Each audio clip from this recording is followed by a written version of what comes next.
Olá, leia essa frase. É estranho você pensar que você é metade sua mãe, metade seu pai? Como assim? Bom, essa frase tem uma explicação. Nós recebemos metade do material genético da nossa mãe e metade do nosso pai. Nós chamamos esses filamentos de DNA de segmentos de cromatina, mas o nome mais comum e na realidade mais usado é cromossomo mesmo sabendo que eles não estão condensados durante o processo de divisão. Vamos dar uma olhada na seguinte situação. Os seres humanos têm 46 cromossomos, né, em situação normal. As mulheres vão enviar para seus filhos, através de seus óvulos, 23 cromossomos. E os homens, através de seus espermatozoides, também enviarão 23 cromossomos aos seus descendentes. Assim, um óvulo contendo 23 cromossomos, ao ser fecundado por um espermatozoide contendo 23 cromossomos, essa fecundação irá gerar uma célula com 46 cromossomos chamada zigoto ou célula-ovo.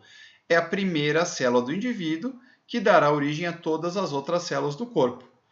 É importante que todo ser humano com 46 cromossomos mande apenas metade de seus cromossomos para os seus filhos, para que eles também possam ter 46 cromossomos. Como isso funciona? Bom, a mãe vai nos mandar 23 cromossomos, certo? O número 1, o 2, o 3, até o 23º tipo de cromossomo. E o nosso pai também irá mandar 23 cromossomos. O curioso é que os 23 cromossomos que o pai nos manda são, em geral, ou quase sempre, exatamente iguais aos cromossomos que a mãe manda. Quase sempre por quê? Porque esse 23º par pode ser diferente. Vamos nos ater a esses que são iguais, e aí são realmente iguais. Esses cromossomos número 1 iguais, 2 iguais, 3 iguais, são chamados de cromossomos homólogos. Voltando para cá, quando a célula vai se dividir, esses cromossomos se duplicam. Observe que cada uma das cromátides irmãs, uma das metades do cromossomo, é exatamente igual à outra, tendo exatamente os mesmos genes. O cromossomo que nós recebemos do pai, por exemplo, tem outros genes. Podem também ter os mesmos genes que os cromossomos da mãe, mas podem ser diferentes. Então, o que importa é saber que um cromossomo nós recebemos da mãe, durante a divisão vai se duplicar, e um cromossomo nós recebemos do pai, durante a divisão também irá se duplicar. E as duas metades, as cromátides irmãs, serão exatamente iguais. As cromátides do cromossomo da esquerda e da direita são chamadas cromátides homólogas. Então, elas têm o mesmo tamanho, tá? Têm a mesma forma e os mesmos genes, mas não exatamente determinando a mesma característica final. Então, vamos lá. Os genes A são chamados genes alelos. O que significa isso? Que eles têm a mesma função. Por exemplo, determinar se o queixo apresenta ou não um furinho. Tá? Então, existem pessoas que têm um furinho no queixo, outras não. Então, imagine que o gen A determina justamente a forma do queixo, sendo que o Azão determina a ausência do furinho e o Azinho a presença dele, por exemplo. Tá? Os genes B também são alelos entre si, mas não são alelos do A. Eles têm uma outra função. Genes alelos, além de ter a mesma função, estão exatamente na mesma posição do cromossomo, de cromossomos homólogos. A gente chama isso de locus gênico, o lugar onde o gene está no cromossomo. Então, o locus gênico dos genes B é diferente do locus gênico dos genes A.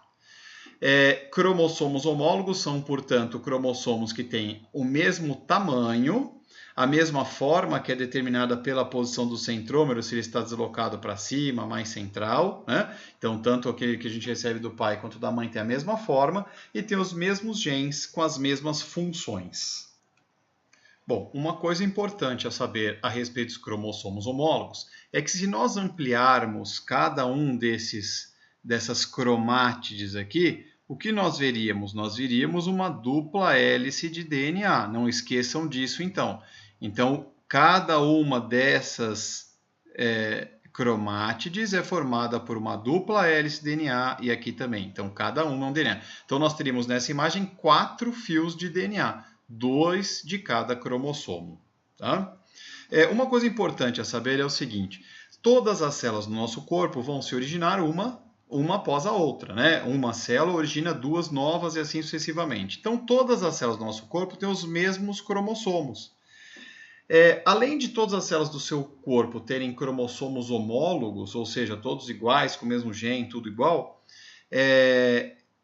todos os seres de uma mesma espécie, portanto, todos os seres humanos normais têm 46 cromossomos homólogos uns aos outros, ou seja, o cromossomo 1 de todos os seres humanos é homólogo entre si.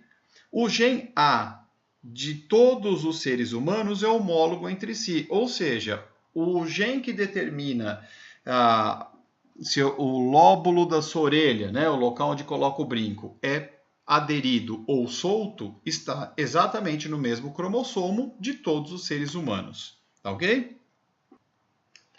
Bem, agora falaremos sobre as células diploides e haploides. O que vem a ser essas células? Bom, nós chamamos de ploidia a organização do número de cromossomos e agrupamento desses cromossomos na célula. Por exemplo, essa célula da esquerda tem 6 cromossomos. Então, vamos lá. Ela é uma célula com 6 cromossomos no total.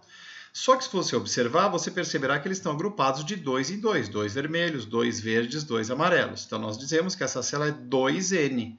Tem 2 cromossomos de cada tipo, sendo 6 no total. Então, quando você ler esse tipo de coisa, você perceberá que é uma célula com 6 cromossomos, sendo 2 de cada tipo.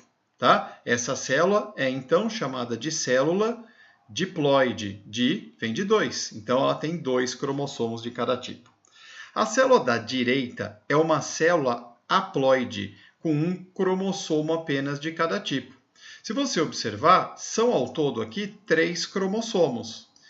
Mas há apenas 1 de cada tipo, 1N cromossomos.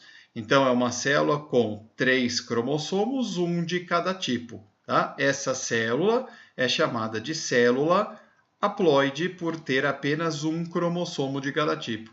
Em geral, os seres vivos são formados por células diploides e seus gametas, ou seja, suas células reprodutivas são haploides. O número de cromossomos encontrado numa célula haploide nós chamamos de genoma. Então, o que vem a ser um genoma? É o número de cromossomos da célula haploide. Num ser humano, que é N igual a 23, né? Quer dizer, o ser humano é 2N igual a 46, mas suas células haploides são N igual a 23. Portanto, o genoma de um ser humano é igual a 23 cromossomos. Ok? Aqui temos um cariótipo. O que é o cariótipo? O cariótipo é uma maneira de nós organizarmos os cromossomos de um organismo qualquer. Nesse caso, temos o cariótipo humano de uma mulher normal. Perceba que ela tem 2 cromossomos de cada tipo, sempre um recebido do pai e um da mãe. Tá? Os cromossomos homólogos são iguais no tamanho e na forma e nos genes que eles apresentam. Tá certo? Então, o cariótipo representa as informações a respeito da forma, do tamanho e do número de cromossomos de uma espécie. Para terminar, vamos ver quais são os tipos de célula que formam o corpo de um indivíduo. O primeiro tipo de célula é a célula somática. As células somáticas formam todos os tecidos, ou seja, a sua pele, o seu sangue, o seu osso, o seu coração, fígado, os pulmões são todos formados por células somáticas. Essas células, em geral, são 2N na natureza, embora em alguns organismos, como por exemplo os musgos, né, que são plantinhas haploides, essas células são N. Então, todas as células do corpo de um musgo são haploides N e não 2N. Mas na maior parte dos casos, elas são 2N. O outro tipo de células que formam o corpo são as células germinativas. Essas células aqui formam os gametas. Então, de acordo com o que a gente falou agora há pouco, os gametas têm que ter metade dos cromossomos. No entanto, as células germinativas são sempre 2N, porque elas irão formar células com metade dos cromossomos, a partir de um processo chamado meiose.